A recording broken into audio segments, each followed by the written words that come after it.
guys, Edwin Culver here at the Straz Center of the Performing Arts up in Tampa right now. About to go hear Shostakovich's 5th Symphony. Wish you guys could kind of see it. Pretty cool place.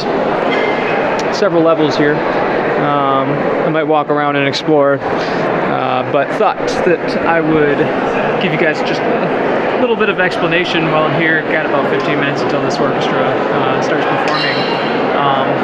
I actually came here to hear Shostakovich's 5th Symphony, and it's really one of my favorite symphonies ever written.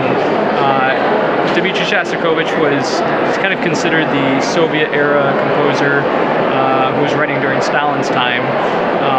But right around the release of his 10th symphony, right beforehand, Stalin actually passed away. So after Stalin passed away, the interpretation of Shostakovich's music changed drastically. A lot of people started to pick up on things that weren't as readily kind of straightforward when the pieces were being performed before Stalin's time. And so a little bit of background, what was going on is Shostakovich, he was basically a teenager during the October revolutions, around 1917, 1918, and just grew up under the reign of the Soviet Union. And he at first kind of became a very popular composer. At first it was really kind of encouraged for the Russian composers to experiment and to do things that were out of the box. You saw a lot of visual artists doing really kind of just bizarre things. And I might put some pictures on here. It's really lovely stuff. But they were, for kind of a short period of time, everybody was really pushing out of the rules, and they were breaking, the box and getting out of the envelope and everything like that. But suddenly, after the death of Lenin and the reign of Stalin kind of did this thing because it was kind of between Stalin and Trotsky, who was going to take over next. And Stalin maneuvered this wonderful deal where he basically threw Lenin a huge funeral. There was going to be parades in the street and everything. The whole country was going to mourn the death of Vladimir Lenin. But he told Trotsky the wrong date for the funeral. And so Trotsky didn't show up, thinking, well, the funeral's not today. And so that was a big public no-no. And that's essentially how Stalin ended up taking power and gaining the populist favor.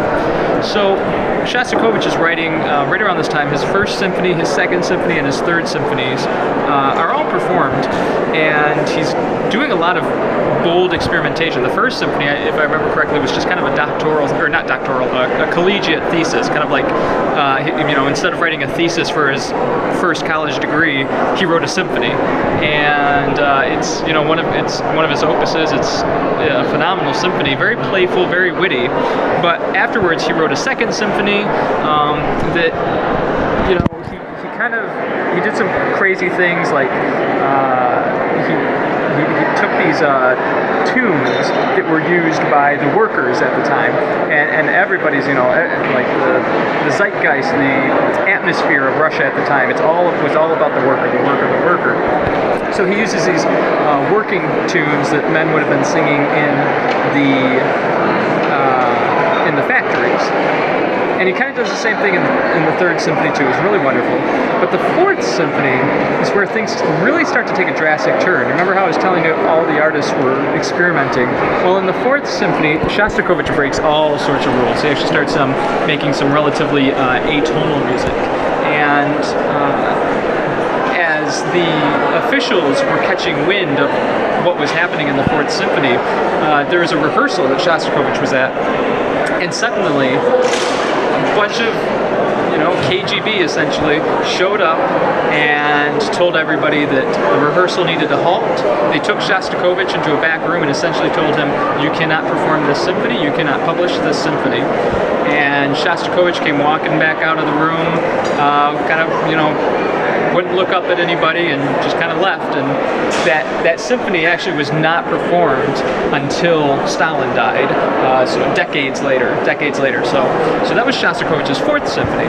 But tonight I'm here to hear the Fifth Symphony, and the Fifth Symphony is really incredible because it's essentially the piece that Shostakovich wrote to save his life, to prove to Stalin that he was not, in fact, a enemy of the public. And this, what happened is, right after the Fourth Symphony, Shostakovich had been planning also the premiere of his second opera, Lady Macbeth of Mtsensk District. And this opera, just like the Fourth Symphony, was using some very experimental techniques.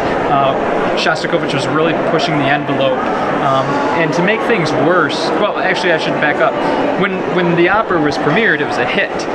It was starting to get performed all over Russia. Shostakovich was actually getting flown all over Russia to go and hear performances of it. So it won a lot of favor with the people. But about a year later, Stalin was invited to hear a performance. I'm pretty sure it was in Moscow. Don't quote me on that right now. I'm winging all this stuff. It's a couple of years since I really dug deep into this. But I'm pretty sure he was in Moscow.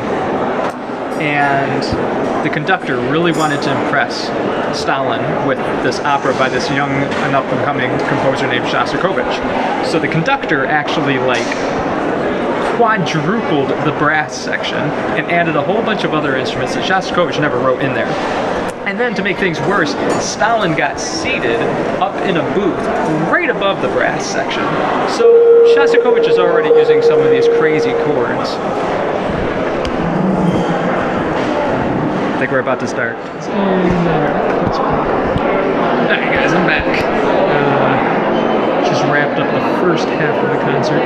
I thought I'd finish out this real quick discussion of Shostakovich's Fifth Symphony. I think I left off where Stalin was attending the performance of his new opera, Lady Macbeth, and Stalin did not enjoy the performance at all.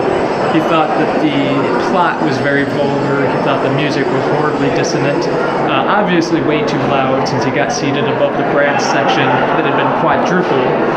And at this time, if you got on the wrong side of the Politburo or Stalin, anybody high up as a government official, it could literally spell out death. The black Mavras, these black sedans, would just roll up to your apartment and they'd take you in the middle of the night. Your family wouldn't even know. Sorry, I should say that everybody else would just kind of ignore it. And poof, like that, you disappear. And so when Stalin heard this, he actually left in the middle of the opera, and Shostakovich was terrified when Stalin just up and left and walked out. So the very next day, Shostakovich went and stopped by the newspaper stand, and he grabbed a newspaper called Pravda, which meant truth. And it was propaganda. And in the national newspaper, there was this big old article written called Muddle Instead of Music. Muddle Instead of Music. And the entire article starts talking about how defaming Shostakovich's opera was towards the Communist Party, and how if he doesn't fix things, that things could turn out very badly for him. Many people believe that Stalin himself essentially penned the article or dictated it to someone else to publish the very next morning. And like that, Shostakovich was officially pretty much considered an enemy of the public, an enemy of the state.